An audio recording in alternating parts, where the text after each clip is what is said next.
So first you want to get some 26 cell insert trays. I think they're 26.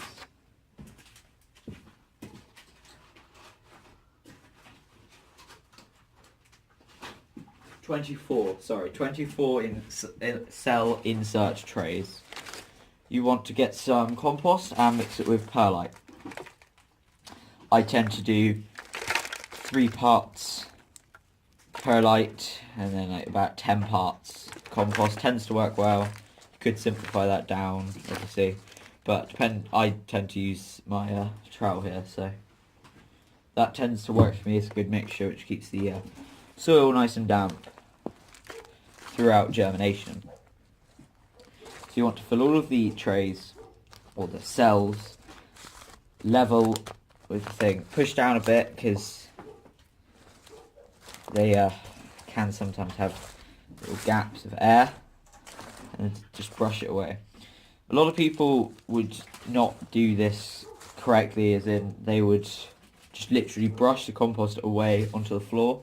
If you brush it back, it gives you a little bit more space then, so that next time you can put the compost, you can reuse the compost. So here today I have some onion Bedfordshire Champion. It can be sown indoors January, February and March, and outdoors March and April. So today, that's what I'm going to be planting. There's 175 seeds from Mr. Fothergill's. It says it's heavy cropping and long storing, and well, personally I quite like the sounds of that.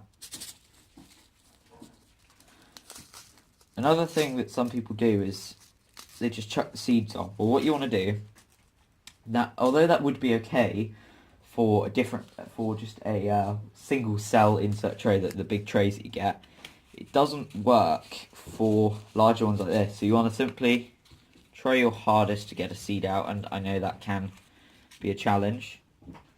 Make a hole with your finger, pop it in. Piece of advice: don't fill in the hole afterwards, because then you could lose your place while you're putting seeds in plant 2. It's always best to take... Oh, well, there you go, I've just done it myself. It's always best to take your time with this. Don't rush, because, well, there is no rush. This sort of thing is extremely easy, so you could do this at any time, really. You know, even if you're really tired, you could do this quite easily. Well, you get the idea of what I'm doing. So you want to completely fill in the rest of the 24 cell tray with whatever type of onion seed that you have bought. You can use the 40 cell trays. Oh, I've done it again now. You can use the 40 cell trays. However, I think for onions it's better for them to have a bit more room after germination, so that you don't disturb their roots too much.